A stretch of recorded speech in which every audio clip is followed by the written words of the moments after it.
जय Maharashtra KB news मध्ये आपल्या सर्वांचं पुन्हा एकदा स्वागत आहे. आज आहे निकालाच्या पार्श्वभूमीवरती आज आपण मतदान बूथवर जाणारच आहोत. पण त्याआधी मी तुम्हाला एक दृश्य दाखवतो.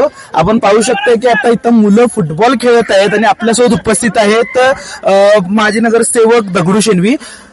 आश्चर्य वाटत आहे की आपण त्याची थोडा संवाद साधूया. सर, काय भानगड, आज निकाल आहे, तुम्ही बूथवर जायचं इथं तरुणांसोबत फुटबॉल खेळतात, काय प्रतिसाद आपला? जो आज निकाल आहे, माझी पत्नी प्रभाग 6 मधून उभा आहे, परंतु जे 2 तारखेला आपलं मतदान झालेलं आहे त्याच वेळी लोकांनी जे काही निर्णय घ्यायचा घेतलेला आहे. त्याचबरोबर आज खेळायचं म्हणजे मी रोज सकाळी प्रॅक्टिस करतोय, त्यात खंड होऊ नये म्हणून मला प्रॅक्टिसची जास्त महत्व वाटलं. तुम्हाला काही स्ट्रेस, डिप्रेशन असं काय नाही, बिनधास्त आहे, मी खेळाडू आहे आणि याच्या अगोदर मी 2 इलेक्शन लढले आहेत. त्यामुळे जनतेवर माझा विश्वास आहे, जनता माझ्या पाठीशी राहणार, निश्चित मला विजय करणार, यात कुठली मला शंका नाही. गुलाल तयार आहे म्हणा आपल्याकडे. हो. ठीक आहे, अजून काय प्रतिसाद देणार आपण?